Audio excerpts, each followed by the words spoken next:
Hello दोस्तों, नमस्कार, good morning. आज बात करेंगे गुप्त काल के बारे में। ठीक, इस वीडियो में कम्प्लीटली गुप्त काल को पढ़ेंगे। वीडियो अच्छी लगे लाइक कर देना, दोस्तों में शेयर कर देना।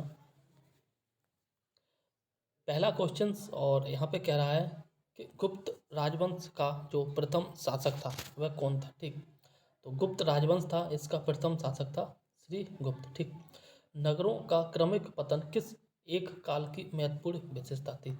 तो ये जो है गुप्त काल की थी।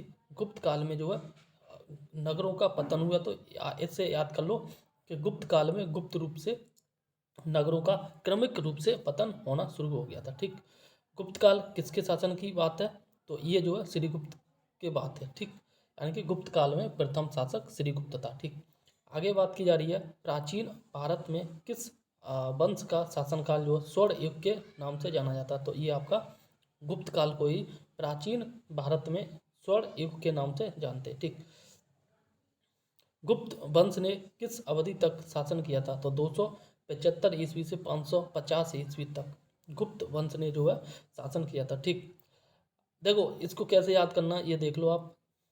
यहाँ पे बात की जा रही है कि किस युग को जो प्राचीन भारत में किस युग को स्वर्ण युग के नाम से जानते हैं। ठीक, अगर आपके पास सोना है, ठीक है ना, तो सोना को आप गुप्त रूप से रखोगे। ठीक, रखोगे कि ना रखोगे, तो इसी से आप कनेक्ट कर लो कि स्वर्ण युग जो है ये गुप्त वंश के शासनकाल में को कहते हैं। ठीक, कब प्राचीन भारत में। ठीक, गुप्त वंश का जो अवधि रही है 275 ईस्वी से और 550 ईस्वी तक रही है।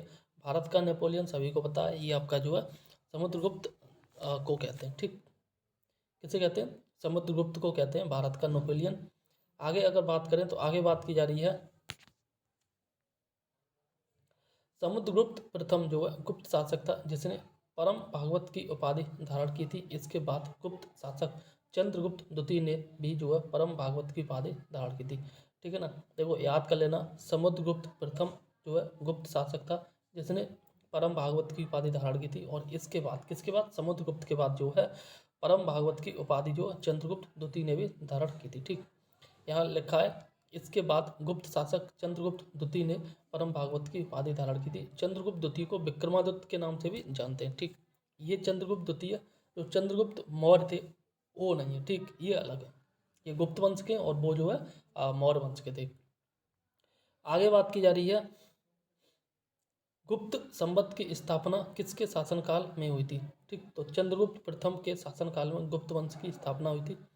ठीक, एंड आगे बात की जा रही है किस जो है गुप्त राजा किस गुप्त राजा भी एक अन्य नाम जो है देवगुप्त था। ठीक, चंद्रगुप्त द्वितीय का एक दूसरा नाम देवगुप्त था। चंद्रगुप्त द्वितीय को विक्रमादित्य के नाम से भी जानते हैं। आगे बात की जा रही है गुप्त काल में उत्तर भारतीय व्यापार किस पत्तन से संचालित होता था, तो ये जो है ताम्र लिप्ति से होता था। ठीक, आगे बात की जा रही है इलाहाबाद स्तंभ अभिलेख प्रयाग प्रशस्ति के नाम से जानते हैं। ठीक, किसे, इलाहाबाद स्तंभ अभिलेख को। और इसे जो है समुद्रगुप्त के शासनकाल तथा सैन्य अभियान के विषय में जानकारी मिलती है। ठीक, आगे बात की जा रही है किस गुप्त शासक ने सर्वप्रथम सिक्के जारी किए थे, तो ये जो है आपके चंद्रगुप्त प्रथम ने सिक्के जारी किए थे। ठीक, आगे बात करें तो गुप्तकालीन स्वर्ण मुद्रा को क्या कहते हैं, गुप्तकालीन स्वर्ण मुद्रा को दीनार कहते हैं। ठीक, इसी प्रकार से आगे बात की जा रही है दिल्ली की कुब्बत उल इस्लाम मस्जिद के प्रांगण में स्थित प्रसिद्ध लौह स्तंभ की किसकी आकृति में बनाया गया, तो ये जो है आपका स्मृति में बनाया गया, ये चंद्रगुप्त विक्रमादित्य की स्मृति में बनाया गया। क्या, जो कुतुब मीनार है उसके प्रांगण में एक लोहे का खंभा खड़ा है, लोहे का खंभा खड़ा है और आज भी उस पर जंग नहीं लगी है। ठीक, तो ये जो लौह स्तंभ बोलते हैं और चंद्रगुप्त विक्रमादित्य की स्मृति बनाया गया। चंद्रगुप्त विक्रमादित्य को चंद्रगुप्त द्वितीय भी बोलते हैं। ठीक सॉरी, किस शासक को जो है शक विजेता कहा जाता है, तो शक विजेता जो है आपको चंद्रगुप्त द्वितीय को कहा जाता है। ठीक, शक विजेता किसे कहते हैं, चंद्रगुप्त द्वितीय को। आगे बात की जा रही है तो गुप्त शासकों की उपाधियों के बारे में। ठीक, जैसे बात करें शासक है श्रीगुप्त और इसे उपाधि धारण की थी आदिराज की और जो आपकी महाराज की। ठीक, वहीं आगे बात करें तो आगे बात की जा रही चंद्रगुप्त द्वितीय की। तो इसने उपाधि धारण की थी विक्रमादित्य, तो विक्रमांक की। स्कंदगुप्त ने शक्रादित्य और शक्रोपम की उपाधि धारण की थी। वहीं समुद्रगुप्त ने पराक्रमांक की, कुमारगुप्त ने महेंद्रादित्य की, और चंद्रगुप्त प्रथम ने जो है महाराजा धीराज की उपाधि धारण की थी। ठीक। मध्य प्रदेश के रीवा जिले में स्थित सुपिया का लेख, याद कर लेना, मध्य प्रदेश के रीवा जिले में सुपिया का लेख में गुप्त वंश को घटोत्कच वंश कहा गया। ठीक। किसे कहा गया? गुप्त वंश को जो घटोत्कच वंश भी कहा गया। ठीक। कहाँ पर? मध्य प्रदेश के रीवा जिले में एक लेख है जिसका नाम है सुपिया का लेख। ठीक। आगे बात की जा रही है गुप्तकालीन अधिकारियों के बारे में। तो यहाँ देख लो अधिकारी और ये विभाग। ठीक। तो महासेनापति जो है ये सेना का सर्वोच्च अधिकारी हुआ करता था, और रण भांडागारिक इसे जो है सेना की आवश्यकताओं की पूर्ति करने वाला प्रधान अधिकारी हुआ करता था। महासंधि विग्राहक ये जो है ये युद्ध व शांति का प्रधान हुआ करता था। ठीक। वही बात करें महाभंडारा अधिकृत, ठीक है ना, तो ये जो है राजकीय कोष का प्रधान हुआ करता था। महाअक्षपटलिक यह जो है आपका अभिलेख विभाग का प्रधान हुआ करता था। ठीक। सर्वाध्यक्ष जो है यह केंद्रीय सचिवालय का प्रधान हुआ करता था। ठीक। महाप्रतिहार यह जो है राजप्रसाद का मुख्य सुरक्षा अधिकारी हुआ करता था। एंड ध्रुवाधिकरण यह जो है भूमि कर वसूलने वाला विभाग का प्रधान अधिकारी हुआ करता था। अग्रहारिक यह जो है दान विभाग का प्रधान। एंड महाबल अधिकारी यह जो है सेनापति का सर्वोच्च अधिकारी। ठीक। और वही बात करें महादंडनायक यह जो आपका न्यायाधीश हुआ करता था। ठीक।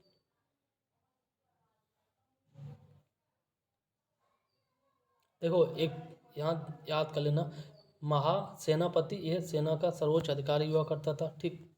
इसी प्रकार से जो अंत में बोल रहा है यहाँ पर महाबलाधिकारी यह भी जो सेना का सेनापति हुआ करता था। ठीक। सर्वोच्च अधिकारी महादंड नायक न्यायाधीश। एंड आगे बात करें तो आगे बात की जा रही है दंड पाक्षिक यह जो पुलिस विभाग का सर्वोच्च अधिकारी, और विनय स्थिति स्थापक यह जो है शिक्षा अधिकारी हुआ करता था। आगे बात की जा रही है गुप्त काल में अपनी आयुर्विज्ञान विषयक रचना के लिए कौन प्रसिद्ध था? यह सुश्रुत प्रसिद्ध था। चंद्रगुप्त के नवरत्न में से फलित और ज्योतिष से संबंधित था आपका, और इसका नाम था क्षणपड़क। ठीक। क्षणपड़क चंद्रगुप्त द्वितीय, और इसका शासनकाल रहा 375 ईस्वी 415 ईस्वी तक। ठीक है ना। स्वयं को एक विद्वान तथा विद्वानों का आश्रयदाता था। ठीक है ना। और उसके दरबार में 9 विद्वानों का एक समूह रहता था जिसे जो है नवरत्न कहा करते थे। ठीक।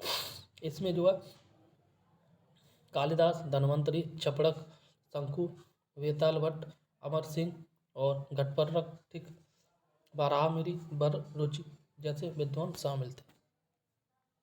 आगे बात की जा रही है शक एवं गुप्त वंशों के मध्य अंतर था 242 ईस्वी का।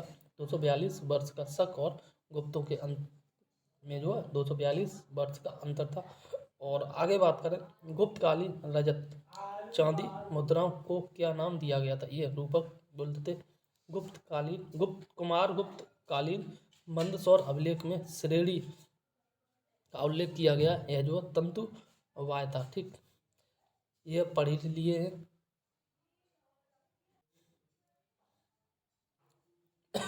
सॉरी। आगे बात की जा रही है गुप्त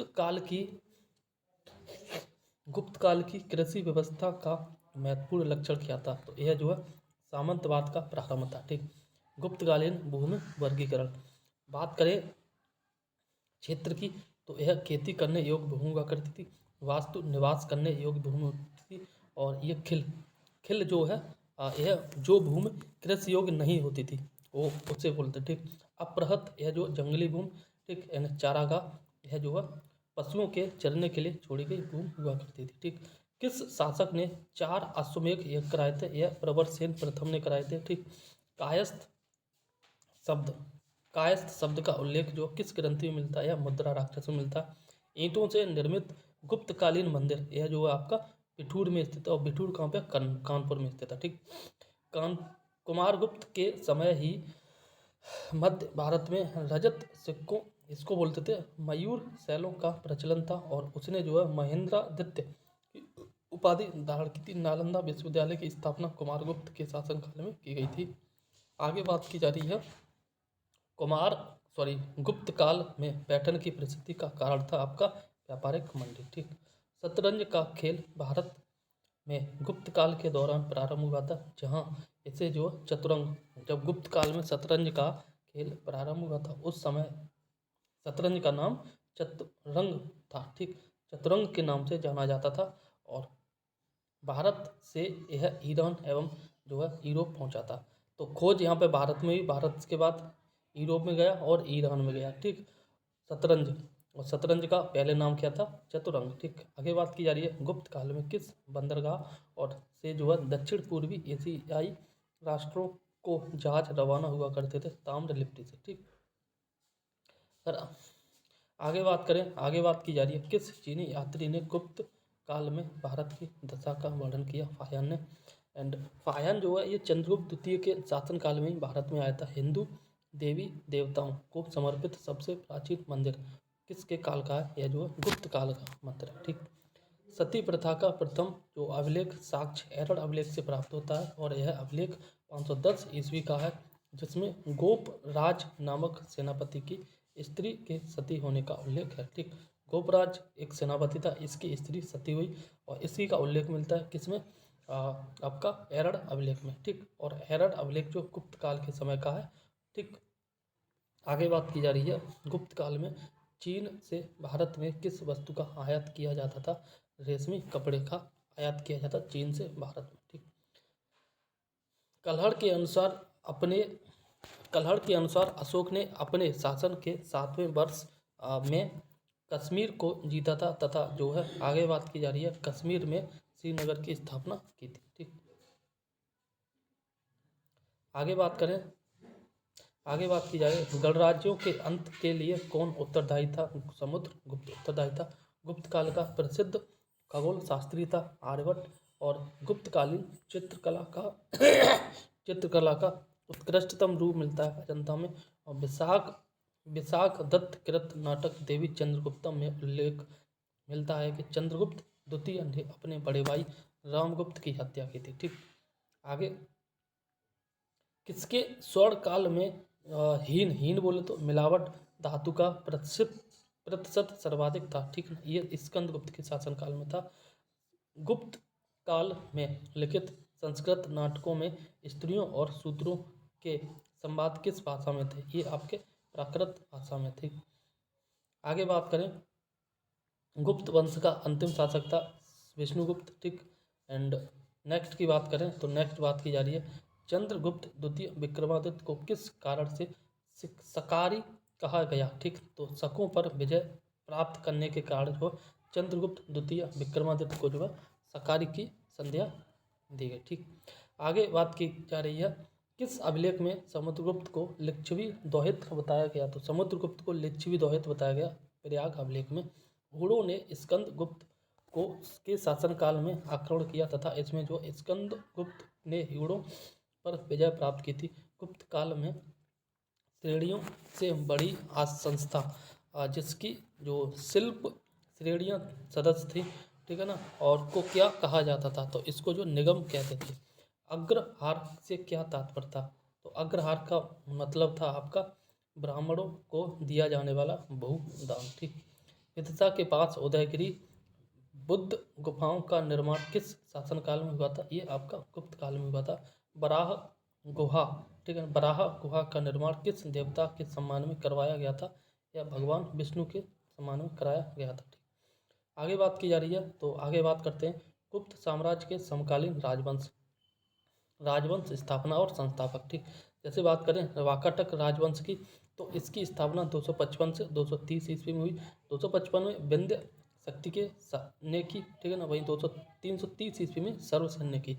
नागसेन की स्थापना 305 ईस्वी में भवनाग ने की, और त्रैकूटक राजवंश की स्थापना जो है ये आपका 415 ईस्वी में इंद्रदत्त ने की।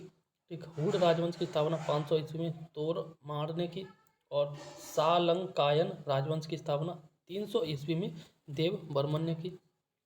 विष्णु कुंडिन, ठीक है ना, विष्णु कुंडिन राजवंश की स्थापना 475 ईस्वी में जो है आपकी विक्र विक्रमेंद्र प्रथम ने की। एंड माथुर राजवंश की स्थापना 325 में अच्युत ने और 350 ईस्वी में शंकर वर्मन ने की थी। ठीक, अंत में देख लेते हैं। अंत में बोल रहा है कलहड़ के अनुसार जो अशोक ने अपने शासन के 7वें वर्ष में, ठीक है ना, कश्मीर को जीता था और कश्मीर में श्रीनगर की स्थापना। देखो यहाँ पे इम्पोर्टेंट क्वेश्चन है और ये है कि कश्मीर की स्थापना जो है, एक सेकंड, अशोक ने, ठीक है ना, अशोक ने 7वें वर्ष कश्मीर को जीता था और उसके बाद बात की जा रही है अशोक ने ही जो है कश्मीर में एक नगर की स्थापना की थी जिसका नाम है श्रीनगर। ठीक, और यहाँ पे एक इम्पोर्टेंट पॉइंट ये है कि 7वें वर्ष तो कश्मीर को जीता था, ठीक, और शासन के 8वें वर्ष जो उसने कलिंग युद्ध किया था, कलिंग विजय किया था। ठीक, और यह बात है 261 ईस्वी पूर्व की, ठीक है ना, और कलिंग युद्ध में विजय प्राप्त करने के बाद बहुत ज़्यादा खून बहा। ठीक, और उसके बाद अशोक ने जो है बौद्ध धर्म को अपना लिया। बौद्ध धर्म को अपनाने के बाद उसने कोई भी युद्ध नहीं किया। ठीक, कोई भी मारकाट नहीं की थी।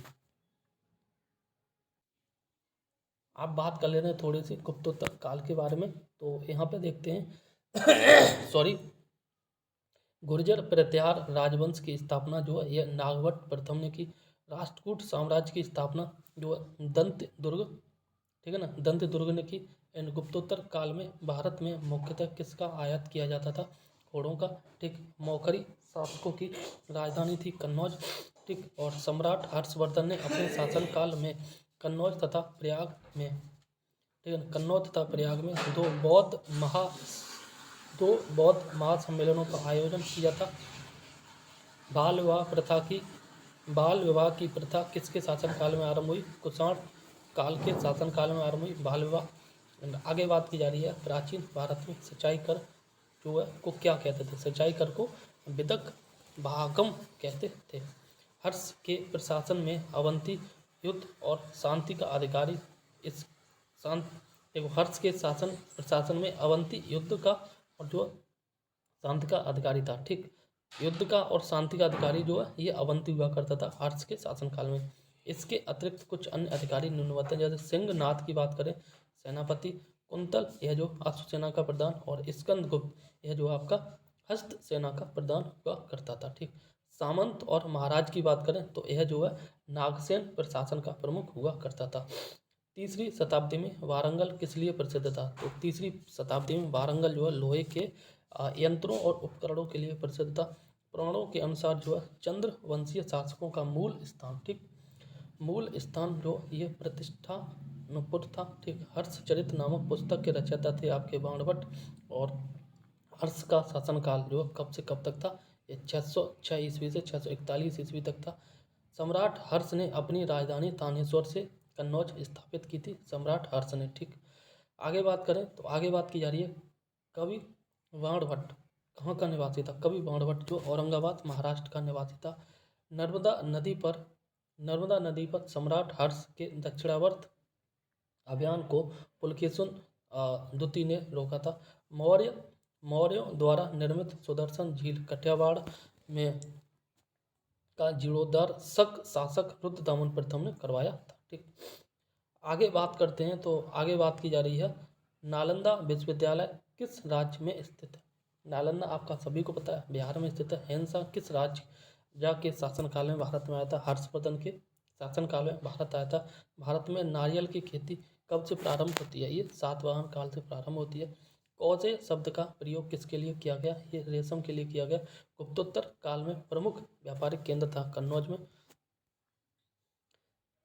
हेनसांग की भारत में यात्रा के समय सूती वस्त्रों के उत्पादन के लिए सबसे प्रसिद्ध नगर था मथुरा। गुप्तोत्तर काल में भूमि का स्वामित्व जो है ग्राम सभा के हाथ में था। एंड भारत में सबसे प्राचीन विश्वविद्यालय था, ठीक, भारत में सबसे प्राचीन विश्वविद्यालय नालंदा विश्वविद्यालय था। भीनमाल की यात्रा किस चीनी यात्री ने की थी? तो भीनमाल की यात्रा जो चीनी यात्री था ये हेनसांग ने की। ठीक, हेनसांग हर्षवर्धन के शासनकाल में भारत में आया था और ये चीनी यात्री था। कौन? ये आपका हेनसांग। ठीक, चीनी यात्री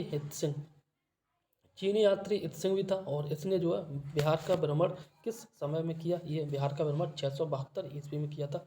हर्ष को 3 नाटकों, ठीक है ना, प्रियदर्शिका, रत्नावली और नागानंद के रचयिता के रूप में भी जाना जाता है। ठीक, आगे बात करें तो आगे बात की जा रही है नालंदा विश्वविद्यालय को किसने नष्ट किया था। नालंदा विश्वविद्यालय को बख्तियार खिलजी ने नष्ट किया था। एंड आगे किस काल में, किसके शासनकाल में जो है जजमानी व्यवस्था कहलाने वाली एक नए प्रकार की सामाजिक संरचना का भारत में प्रसार हुआ था।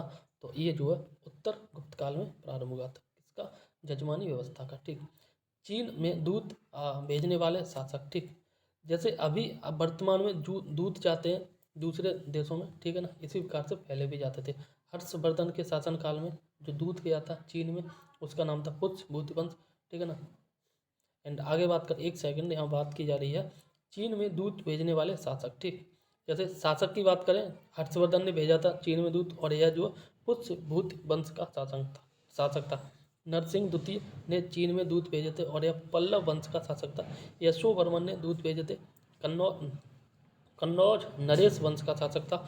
कल्लुतंग, ठीक, कल्लुतुंग प्रथम, यह चोल वंश का शासक था, इसने भी चीन में अपने दूत भेजे थे। ठीक, अंत में बोल रहा है कि मौर्यों द्वारा निर्मित सुदर्शन झील, और ये काठियावाड़ में स्थित है, ठीक, का जीर्णोद्धार शक शासक रुद्रदमन प्रथम ने कराया था। ठीक, नेक्स्ट वीडियो हम बात करेंगे भारत में जो प्राचीन स्थापत्य कला है इसके बारे में। ठीक।